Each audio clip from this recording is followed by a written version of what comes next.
नमस्कार दर्शकों, आपके साथ मैं हूं विवेक शर्मा और आप देख रहे हैं उत्तर बंगाल एवं सिक्किम का 24/7 television news channel SK live. अब बढ़ते आज की प्रमुख खबरों पर विस्तार से।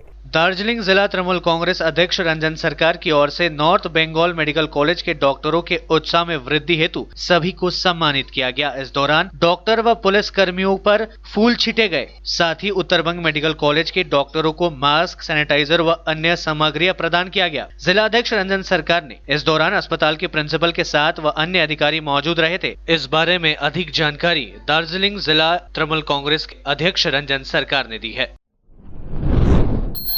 ग्रीन जोन वाले उत्तर दिनाजपुर जिला में कोरोना संक्रमित 3 मरीजों की रिपोर्ट पॉजिटिव आने के बाद जिला प्रशासन काफी सतर्क हो गया है। जिला स्वास्थ्य विभाग के द्वारा सभी तरह एहतियात कदम उठाए जा रहे हैं। इसी कड़ी में स्वास्थ्य विभाग के द्वारा रायगंज गवर्नमेंट मेडिकल कॉलेज अस्पताल में अत्याधुनिक स्क्रीनिंग मशीन लगाया गया है। इसके अलावा जिले में कोरोना मरीजों के लिए सहायक अस्पताल भी शुरू किया गया है। जिला स्वास्थ्य विभाग के द्वारा सभी सतर्कता बरती जा रही है। हालांकि कोरोना मरीजों का मामला आने से इलाके में दहशत व्याप्त है। कोरोना पॉजिटिव से 2 रायगंज प्रखंड के श्यामपुर और गोराइल का रहने वाला और एक हेमताबाद प्रखंड के रानहाटा गांव का निवासी है। उल्लेखनीय है कि रायगंज के गौरी अंचल के श्यामपुर और शेरपुर अंचल के गोराइल तथा हेमताबाद प्रखंड के समझपुर अंचल के रानहाटा ग्राम का रहने वाला 3 श्रमिक कोलकाता के तापसिया से साइकिल पर सवार होकर 7 मई को उत्तर दिनाजपुर जिला पहुंचा। जिला सीमा में प्रवेश करते ही स्क्रीनिंग आदि प्राथमिक जाँच कर लार की नमूने संग्रह करने के लिए होम क्वारंटाइन भेज दिया गया। शनिवार को उन तीनों का रिपोर्ट पॉजिटिव आया, जिनमें तीनों कोरोना संक्रमित पाए गए। इसके बाद प्रशासनिक महल में अफरा तफरी मच गई। आनंद फानन में जिला समकर्ता के नेतृत्व में प्रशासनिक उच्च स्तरीय बैठक की गई, जिसमें आगे के पदक्षेप पर चर्चा की गई। 3 कोरोना संक्रमित श्रमिकों की रायगंज कोविड अस्पताल में इलाज चल रहा है एवं उनके परिवार वालों को सरकारी क्वारंटाइन होम में भेजा गया है। इलाके को कंटेनमेंट जोन घोषित कर स्वास्थ्य विधि सम्मत प्रक्रिया शुरू की गई है।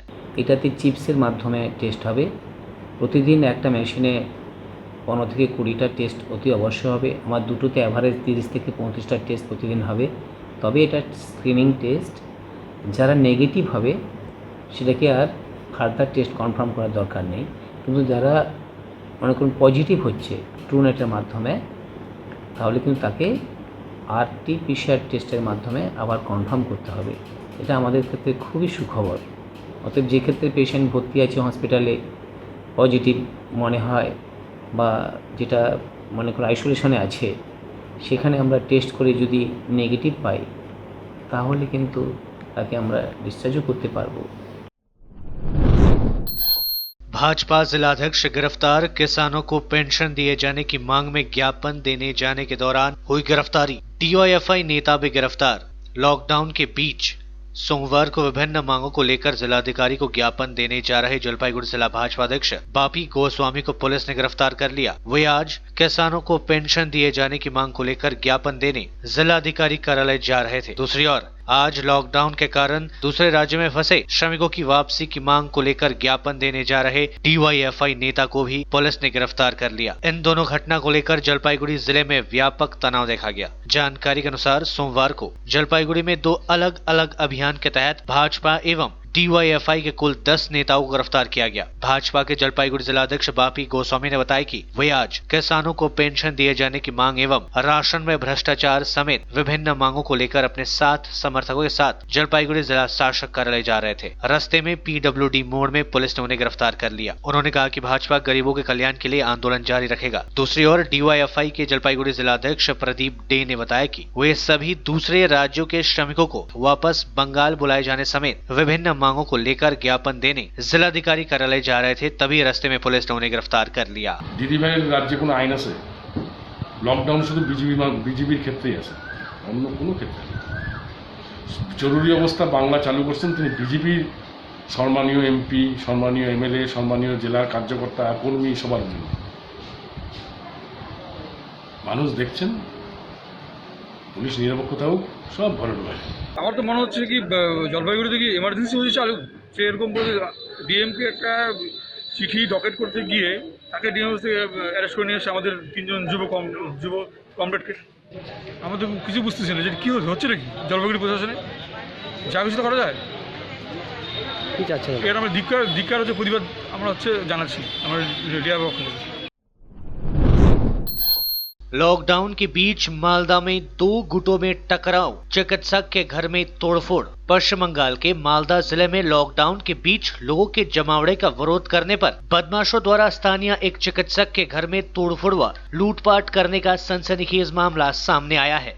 चिकित्सक को बचाने पहुंचे उसके 3 पड़ोसियों पर भी बदमाशों ने हमला कर उन्हें घायल कर दिया। इतना ही नहीं, इन बदमाशों ने उनके घर में तोड़फोड़ की। ये लोग यही नहीं रुके, इन लोगों ने इलाके के एक मंदिर में रखे दान पेटी में जमा हजारों रुपए व भगवान के गहने भी लूट लिए। मालदा जिले के हरिश्चंद्रपुर थाने के राशिदाबाद ग्राम पंचायत के चंडीपुर गांव में रविवार देर रात इस घटना को लेकर इलाके में भारी तनाव देखा गया। दूसरी ओर कल रात की घटना सोशल मीडिया में वायरल होते ही पश्चिम बंगाल के राज्यपाल जगदीप धनखड़ ने इसे खेदजनक बताते हुए ट्वीट किया। उन्होंने अपने ट्वीट में सीधे तौर पर राज्य सरकार एवं पुलिस प्रशासन को संज्ञान में लेते हुए लिखा, हरिश्चंद्रपुर थाने की चंडीपुर की घटना काफी खेदजनक है, सभी को इसका विरोध करना चाहिए। साथ ही उन्होंने पुलिस प्रशासन को किसी राजनीतिक उद्देश्य को दरकिनार कर अपने विवेक व समझदारी के साथ काम करने की बात कही। साथ ही उन्होंने सभी संप्रदाय के लोगों को एक साथ मिलकर इलाके में शांति स्थापित करने का आह्वान किया। दूसरी ओर घटना को लेकर राज्यपाल द्वारा ट्वीट किए जाने के बाद पुलिस प्रशासन हरकत में आ गया।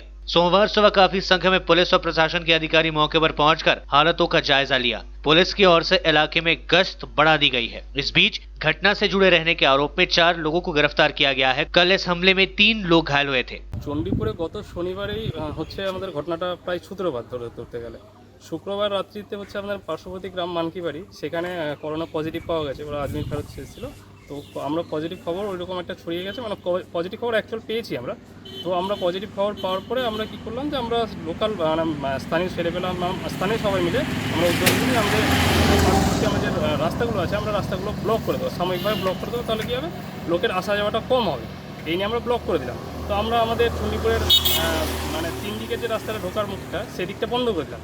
বন্ধ করে দেওয়ার ফলে কী হলো, এবার একটা ট্রাক যেটাতে পাথর বোঝাই ছিল, ওটা হচ্ছে ট্রাকটা হচ্ছে বিধবা গ্রামে, সেই ট্রাকটা চণ্ডীপুর ভেতর থেকে আসছিল। ভেতর থেকে আসার পরে আমাদের গ্রামের মুখটাতে মানে মোড়ে, চণ্ডীপুর মোড়ে সেই ট্রাকটা যেহেতু বাস বাঁধা ছিল, বাস একটা বেরিয়ে দিয়েছিলাম, তো ওখানে দাঁড়িয়ে আছে। যেহেতু ওখানে নেই, আমরা তো সব বাড়িতে আছি, তো এবার ওখানে খুলতে গিয়ে একটু দেরি হলো। তো ওই বলছে হ্যাঁ কেন বাঁধবে এই সমস্ত, মানে একটু হয়ে গেল যে কেন বাঁধবে। আমরা দেখতে পাচ্ছি না পাশের গ্রামে হয়েছে এভাবে, আর তুমি এখনও ট্রাক চালাচ্ছো, এবার মাল লোড করছো, তাহলে বন্ধ করে দেবো এইসব। ঠিক আছে এখন যাবে, চলে যাও, আর করো না। তো আমরা তখন ওকে ট্রাকটাকে পাস করে দিলাম, ওই দিক থেকে ট্রাকটাকে পাস করে দিয়ে ও চলে গেল। এবার চলে গিয়ে এবার যখন ও বাড়ির দিকে যাবে, তখন ওখানেও আর একটা ব্যারিকেড দেওয়া ছিল। এবার ওখান থেকে যে ব্যারিকেড থেকে আমরা রেখে এসেছিলাম একটা ছেলেকে, যে ওই খোলার জন্য, যে যদি এমার্জেন্সি হয় তাহলে খুলে দেবে। ও আবার সেটা বাথরুম করতে চলে গেছে, তখন বাথরুম করতে চলে গেছে। তো ও ট্রাকটা নিয়ে ওখানে দাঁড়িয়ে আছে, ও এবার ডাকছে যে আসবে, কিন্তু এ তো বাথরুম করছে, ততক্ষণ যেতে পারছে না। তখন কি করেছে, ও নিজের গ্রামের লোক ছেলেদের ফোন করেছে, এসো আমাদের এভাবে বন্ধ করে দিয়েছে রাস্তা। চণ্ডীপুরের লোকরা হাড়িগুলো, বিশেষ করে হাড়িগুলো, যেহেতু আমাদের ওখানে হিন্দু সম্প্রদায় হরিজন সম্প্রদায় আছি। लेते थोड़ा सा ब्रेक, फिर मिलेंगे ब्रेक के बाद। 100% आयुर्वेदिक दमादमन किट प्राप्त करें और अपने फेफड़ों को बिना किसी दुष्प्रभाव के घातक वायरस से लड़ने की शक्ति बढ़ाएं। फेफड़ों की ताकत बढ़ाने और साथ ही साथ एलर्जी, खांसी या फिर ब्रोंकाइटिस और अस्थमा जैसी बीमारियों से भी लड़ने के लिए राहत देती है दमादमन किट। इस किट में आप पाएंगे दमादमन सिरप, दमादमन चूर्ण, दमादमन हर्बराज हर्बल टी, जिसका मूल्य है 750 और आपको देने हैं सिर्फ 700 रुपए। Contact number 8597738095। तयारी फ्ल्याट लाखौंको बजेट के तपाईँले सिलगढीमा फ्ल्याट लिने सोच बनाउनु भएको छ? हजुर, यस्तै सुनौलो अवसर स्वागत रेसिडेन्सले यहाँहरू समक्ष लिएर आएको छ, जहाँ तपाईँले लाखौं रुपियाँको बजेटसँगै वास्तु अनुसार असल ढङ्गमा तयार गरिएको सम्पूर्ण सुविधायुक्त 80 फ्ल्याटको अपार्टमेन्ट पाउनुहुनेछ। Swagat residency near Nirmala convent hostel. Contact 9832350915 9434001643। Break के बाद आपका फिर से स्वागत है। बढ़ते खबरों की तरफ। बांग्लादेश में कोरोना वायरस से संक्रमित 72 पुलिसकर्मी हुए स्वस्थ। पुलिस सदर विभाग के जन सहयोग के कर्मकर्ता प्रमुख महापरिदर्शक AIG सोहेल राणा ने यहां जानकारी देते हुए बताया कि देश में 72 पुलिसकर्मियों को कोरोना मुक्त घोषित किया गया है। उन्होंने बताया कि इन सभी पुलिसकर्मियों को कोरोना के 2 टेस्ट किए गए थे और दोनों ही टेस्ट नेगेटिव पाए गए। उन्होंने बताया कि देश की विभिन्न अस्पतालों में 147 पुलिसकर्मी भर्ती थे, जिसमें 72 को डिस्चार्ज कर दिया गया है। उन्होंने बताया कि सरकारी अस्पतालों में मरीजों की संख्या बढ़ रही है, लेकिन अस्पतालों में काफी उन्नत व्यवस्था की गई है और काफी तेजी से मरीज स्वस्थ हो रहे हैं। এই পুলিশের যে সকল সদস্য করোনায় আক্রান্ত হচ্ছেন তাদের সুচিকিৎসা নিশ্চিত করার জন্য আমরা প্রয়োজনীয় সব ধরনের উদ্যোগ গ্রহণ করেছি। প্রতিদিন পুলিশের সদস্য যেমন করোনায় আক্রান্ত হচ্ছেন, একই রকম ভাবে আমাদের সেবা শুশ্রূষা এবং চিকিৎসায় সুস্থ হয়ে উঠছেন পুলিশের অনেক সদস্য। আজ মোট 72 জন পুলিশ সদস্য যারা করোনায় আক্রান্ত ছিলেন, চিকিৎসা গ্রহণ করছিলেন রাজারবাগ পুলিশ হসপিটালে, তারা কেন্দ্রীয় পুলিশ হসপিটাল রাজারবাগ থেকে সুস্থ হয়ে ছাড়পত্র গ্রহণ করেছেন। এ পর্যন্ত মোট 147 জন পুলিশ সদস্য সুস্থ হয়ে ছাড়পত্র গ্রহণ করেছেন এবং তারা শীঘ্রই তাদের কাজে যোগদান করতে পারবেন। আমাদের করোনা আক্রান্ত পুলিশ সদস্যগণ তারা তাদের দেশপ্রেমের মাধ্যমে জনগণের সুরক্ষা দিতে গিয়ে তারা আক্রান্ত হয়েছেন, জীবনের ঝুঁকি নিয়েছেন। তাদের সুরক্ষা নিশ্চিত করতে আমরা বদ্ধপরিকর। सिलीगुड़ी नगर निगम के 41 नंबर वार्ड के कुछ युवा तृणमूल कांग्रेस के नेताओं ने आज लगभग 1000 लोगों के बीच राशन सामग्रियों का वितरण किया। ज्ञात हो कि इन युवाओं ने लॉकडाउन शुरू होते ही जरूरतमंद लोगों के बीच राशन सामग्रियों का वितरण शुरू कर दिया था। इस दौरान उपस्थित रहे युवा तृणमूल अध्यक्ष राणा कुंडू व तृणमूल कांग्रेस नेता बंटी सिंह के साथ अन्य कार्यकर्ता। इस बारे में विस्तृत जानकारी युवा अध्यक्ष राणा कुंडू ने दी है। करीबन 800 लोगों के बीच में राशन बिली किया है। हम लोग हर हफ्ता ही करते हैं, क्योंकि हम लोग 41 नंबर वार्ड में बहुत सारा आदमी है जो दिन मजदूर का काम करता है, हर दिन कमाता है, हर दिन खाता है। तो हम लोग सभी जानते हैं कोविड-19 की वजह से हम लोगों का देश और पूरा वर्ल्ड वाइज एक लॉकडाउन चल रहा है। हम जो इंडिया में ये तीसरा चरण पे है, तो इसी की वजह से आदमी लोगों का काम नहीं है। हम लोग घूमते हैं कहाँ पे कौन किसका घर में काम नहीं है, किसको क्या चाहिए। हम जो लोग आ नहीं सकता है, बहुत बुजुर्ग आदमी है जिन लोगों के घर में भी हम लोग दे के आते हैं। तो इसी तरह से हम लोग सब 41 नंबर वार्ड का युवा मिलके हम लोग ये सब कर रहा है। डीवाईएफआई ने श्रमिकों की वापसी की मांग में दिया ज्ञापन। सरकारी राशन में भ्रष्टाचार का आरोप। वामपंथी संगठन डीवाईएफआई ने केंद्र व राज्य सरकार से लॉकडाउन के कारण दूसरे राज्यों में फंसे बंगाल के श्रमिकों को वापस उनके घर भेजने की व्यवस्था सुनिश्चित करने की मांग की है। डीवाईएफआई के मालदा जिला कमेटी ने श्रमिकों की घर वापसी सुनिश्चित करने समेत विभिन्न मांगों को लेकर सोमवार को सदर महकुमा शासक सुरेंद्र चंद्र रानू एवं इंग्लिश बाजार नगर पालिका के चेयरमैन निहार रंजन घोष को ज्ञापन सौंपा। इसके साथ ही डीवाईएफआई की ओर से दूसरे राज्यों में फंसे यहाँ के श्रमिकों को वापस लाने के लिए पर्याप्त संख्या में ट्रेनें चलाने की भी मांग की गई। डीवाईएफआई के मालदा जिला सचिव विलभ दास ने इस बारे में जानकारी दी है। আমরা ভারতের গণতান্ত্রিক যুব ফেডারেশন ডিওয়াইএফআই মালদা জেলা কমিটির উদ্যোগে এই মুহূর্তে আমরা এসডিওর কাছে গেছিলাম এবং আমরা অবস্থান বিক্ষোভ করছি। আমাদের যে মূল দাবি, আমাদের মালদা জেলার পরিযায়ী শ্রমিক সারা দেশে ছড়িয়ে ছিটিয়ে আছেন এবং যেখানেই তারা আছেন সেখানে তাদের যথেষ্টভাবে খাবারের যোগান হচ্ছে না। আমাদের ডিওয়াইএফআই জেলা কমিটিগতভাবে যেটা দাবি যে পরিযায়ী শ্রমিকরা যাতে সুষ্ঠুভাবে নিজের বাড়িতে ফিরতে পারে। 2 নম্বর হচ্ছে যে ব্যাপকভাবে ট্রেনের ব্যবস্থা করতে হবে। 3 নম্বর হচ্ছে যে পরিযায়ী শ্রমিকরা তারা যাতে সরাসরি বাড়িতে না ঢুকে সরকারিভাবে সরকারি কোনো কোয়ারেন্টাইন সেন্টারে তাদেরকে রেখে তাদের লালারস পরীক্ষা করে তার সম্পর্কে সঠিকভাবে সাংবিধান হওয়ার পরে সেই পরিযায়ী শ্রমিককে বাড়িতে ঢুকানোটাই আবশ্যক আমরা ডিওয়াইএফআই মালদা জেলা কমিটি মনে করি।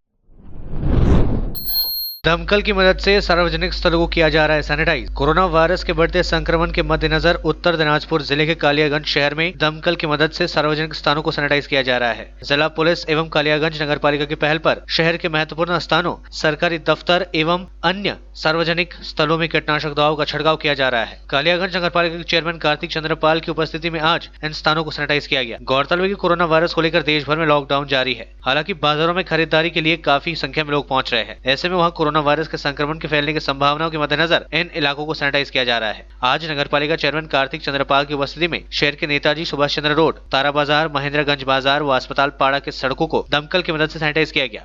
শহর জুড়ে স্যানিটাইজ হচ্ছে, ফায়ার ব্রিগেড আমাদের সহযোগিতা করছে এবং আমরা চাইছি যে সুস্থ একটা কালিয়াগঞ্জ এবং আপনাদের মাধ্যমে অনুরোধ করব যে সমস্ত আজকে ফায়ার ব্রিগেড হোক, মিউনিসিপ্যালিটি স্টাফ হোক, পঞ্চায়েত স্টাফ হোক, তারা দিনরাত পরিশ্রম করে করোনাকে দূর করার চেষ্টা করছে।